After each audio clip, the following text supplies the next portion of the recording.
Allez vers la porte là, derrière là-bas, vers la porte. Non, stop, stop, stop. Non, ils sont coincés. Il ne faut pas être trop calme, mais s'il ne peut pas faire mieux que ça. Dès qu'on lui garde quand même de l'espace, c'est bon.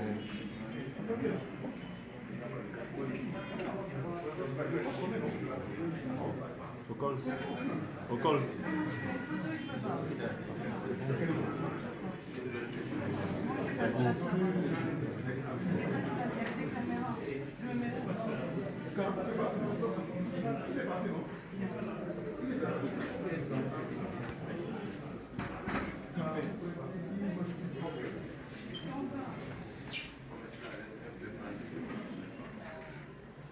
Quel est le problème?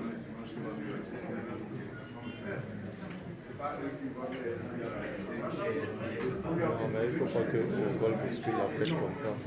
Ne gêne pas où elle est là-bas. Non, mais il faut voir que tu sais que lui fait qu'il Non, dès qu'il a 1,5 m ici, ça va, c'est bon. Quel est Parce qu'elle était plus là-bas, tu vois. Il n'y a même plus de place pour les gens. Voilà, pour laisser.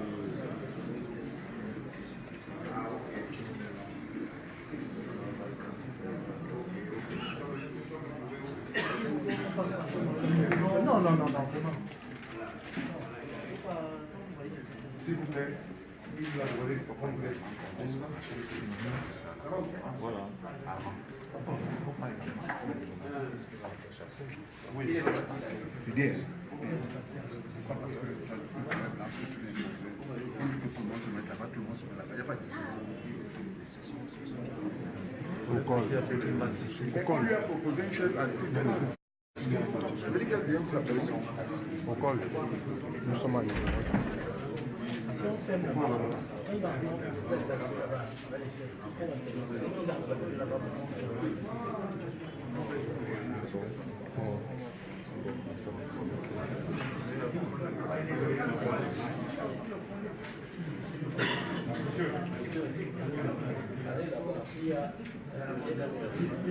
Ça va?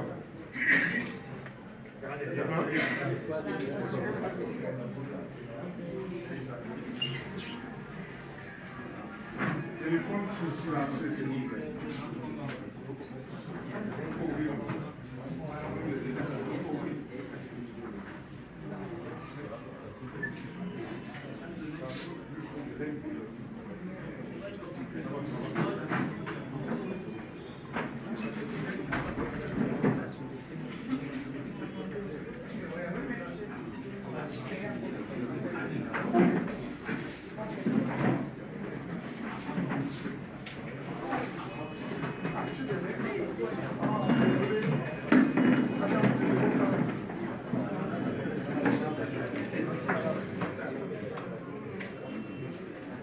Il dit, Hortense, tu as les mouchoirs là.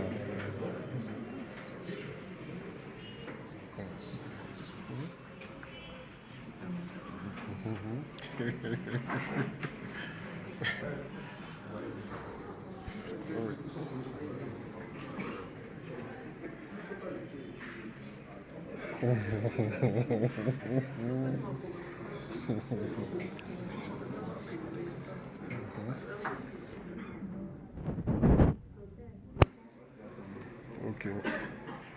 Merci.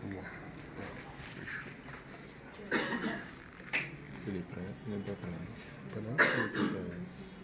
Il est prêt.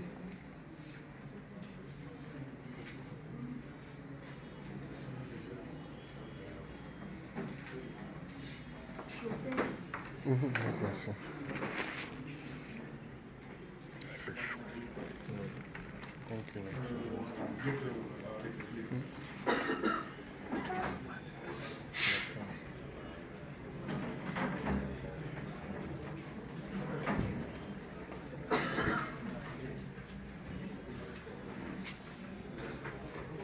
Jeep.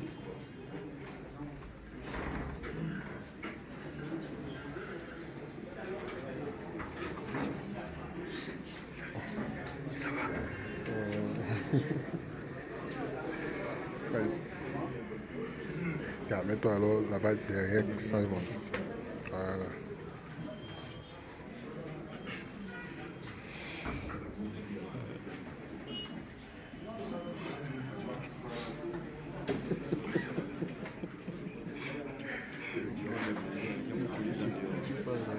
C'est chaud. Guys, I can't wait to go.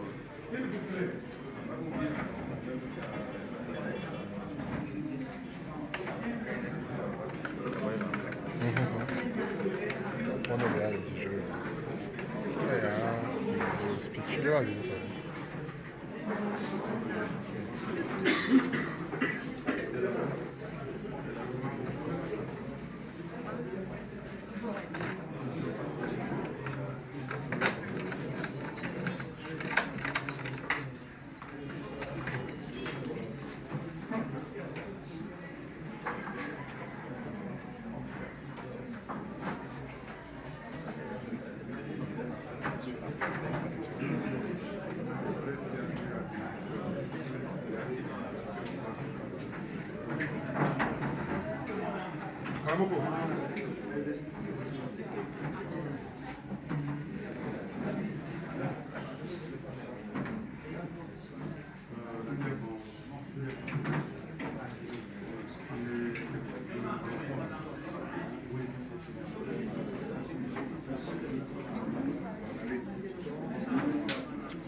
Mesdames et messieurs, bonsoir. Merci pour votre attention et pardon pour le retard. Je voudrais vous demander, s'il vous plaît, de bien vouloir éteindre vos téléphones portables pour que ce que nous allons faire se déroule dans les meilleures des conditions. Merci donc de recevoir avec moi Monsieur Cabral Libye.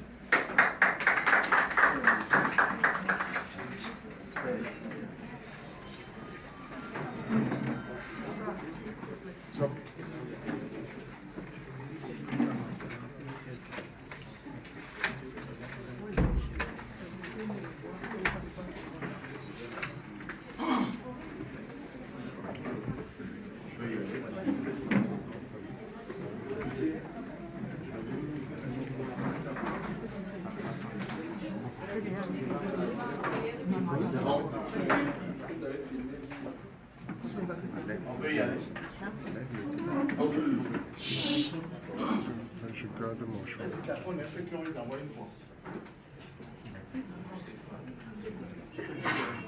Citoyenne,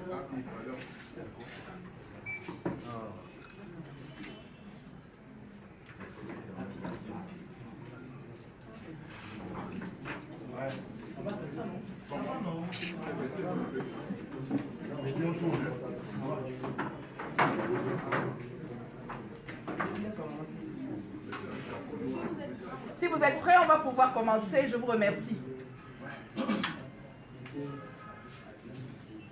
c'est bon. Citoyennes, citoyens, mesdames, messieurs les journalistes, observateurs internationaux et nationaux. Qu'il me soit permis, 48 heures après la clôture du scrutin et avant l'épuisement des 72 heures prévues par la loi pour la saisine du Conseil constitutionnel, une mise au point. Je viens ici signifier à l'opinion nationale et internationale que le Cameroun vient de tourner une nouvelle page de son histoire au regard de la très courue élection présidentielle qui vient de se tenir tant dans la diaspora camerounaise que sur toute l'étendue du territoire, à l'exception des localités en crise, ce que nous regrettons amèrement. Vous êtes tous témoins que jamais depuis l'avènement du multipartisme, une élection n'a produit autant d'effervescence et d'engouement chez les Camerounais en général et la jeunesse en particulier. Les citoyens camerounais, épris de changement, se sont mobilisés avec l'ardente volonté de changer les choses par les urnes, bravant une idée suicidaire selon laquelle tout était joué d'avance et que le régime sortant, du haut de sa machine de fraude et de corruption électorale depuis 36 ans, ne pouvait être battu aux élections. Et c'est précisément cette perception très avantageuse au régime sortant qui a donné le dégoût de la chose politique à presque tous les citoyens camerounais sans perspective d'emploi, réduits à la précarité et laissés pour compte par les promesses du régime non tenues. Très peu parmi eux, désormais, pouvaient continuer de croire à une alternance politique à la tête de l'État. Sur plus de 14 millions de personnes en âge de voter au Cameroun, moins de 6 millions seulement se faisaient inscrire sur les listes électorales. Et même, dans certaines élections, le taux d'abstention a avoisiné 50%. Pour changer cet état de choses, j'ai entrepris de mobiliser au bénéfice tant de la République que de tous mes concitoyens sans exclusion aucune. La première étape a été la mobilisation de mes concitoyens à s'inscrire sur les listes électorales dès avril 2017. Ça a commencé à Douala. Au regard de la forte réceptivité de cet appel citoyen, faisant manifestement écho aux légitimes et profondes aspirations de tous, il s'est imposé à moi et à mes équipes de bénévoles de devoir parcourir toute l'étendue du territoire pour ensemencer dans les esprits de nos compatriotes l'impératif d'expression de leurs droits civiques.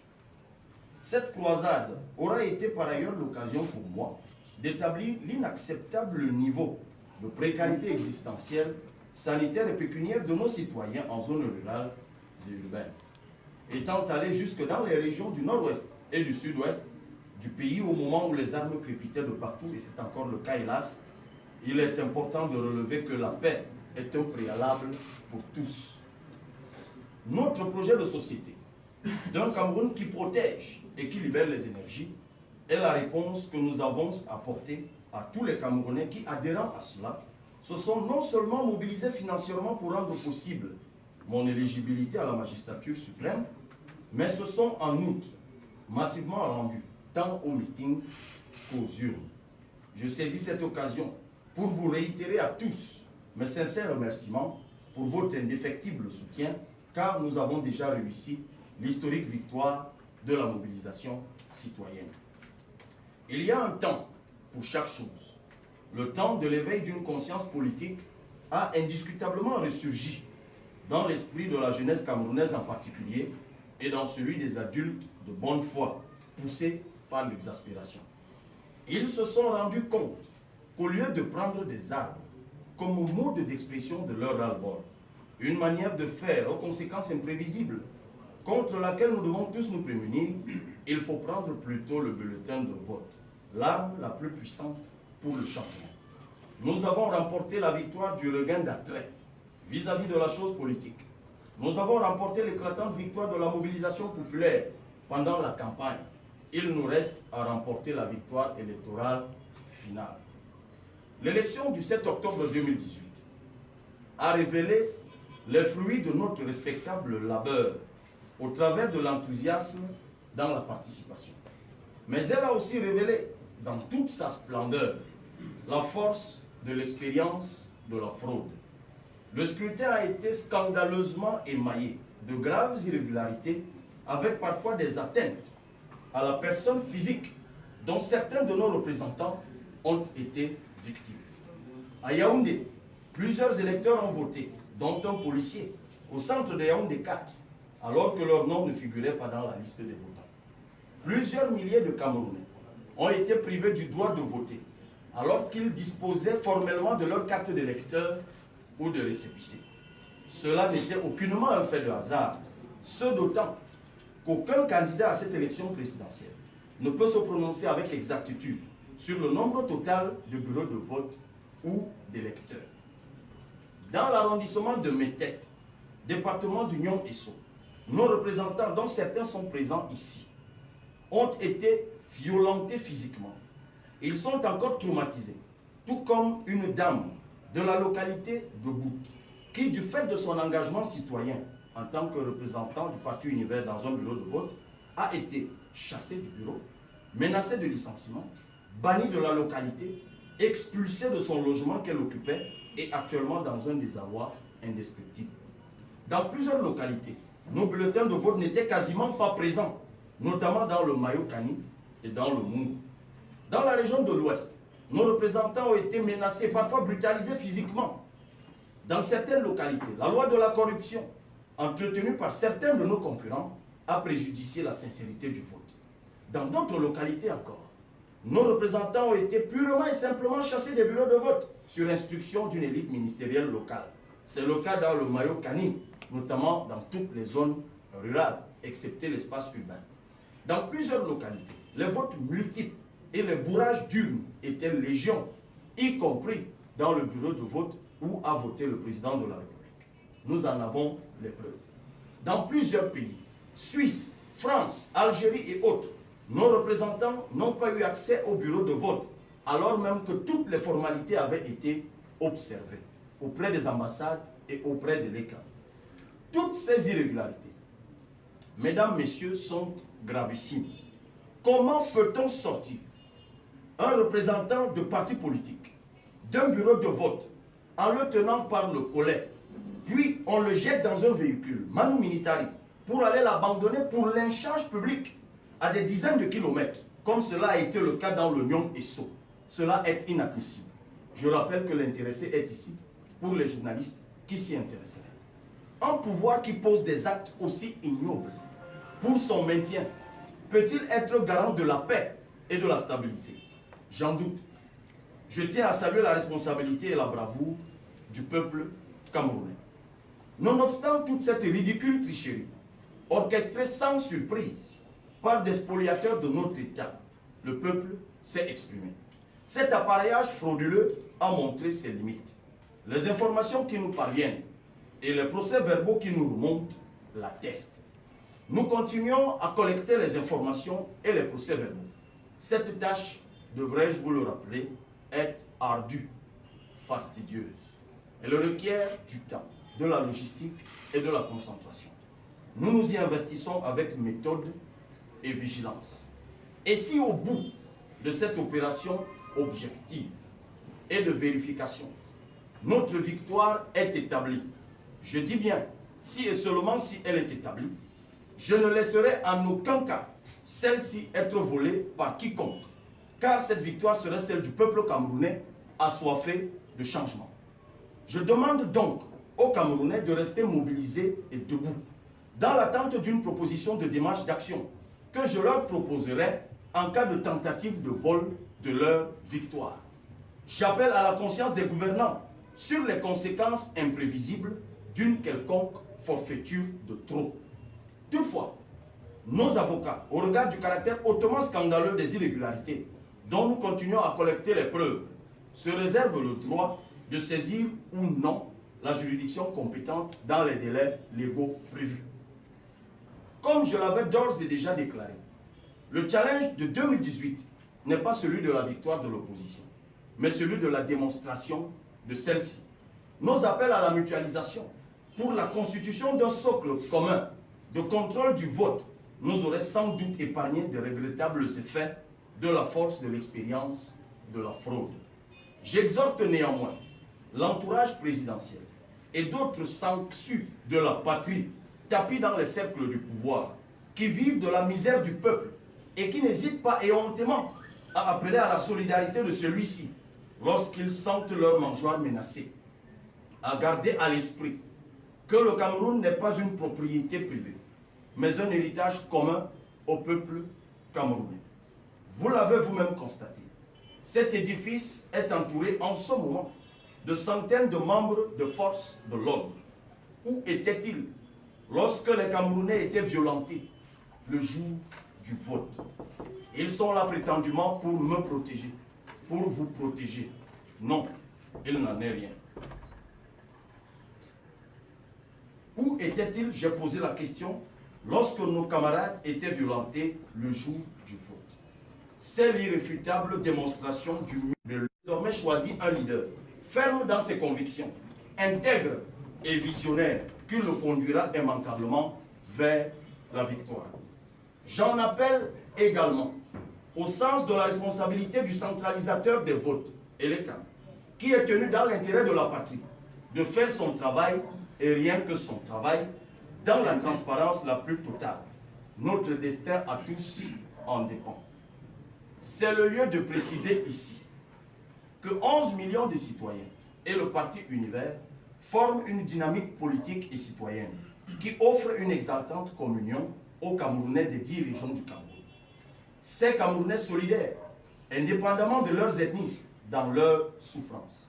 Je remercie mes compatriotes des 10 régions qui se sont investis corps et âme dans notre combat, sans jamais se poser la question des origines tribales des uns et des autres. Ne soyons pas dupes. Je mettrai en point d'honneur à tenir éloigné de notre dynamique de changement tout abaissement ethnique.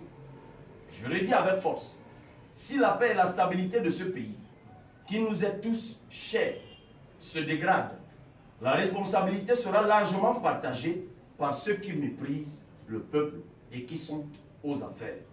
Quant à moi, je me vertuerai tant que le contexte le permettra de demeurer patriote et à l'écoute de mon peuple qui m'a toujours soutenu. Que Dieu bénisse le Cameroun. Merci à tous. C'est chacun fait son tour. Je demande d'abord les députés. C'est fini.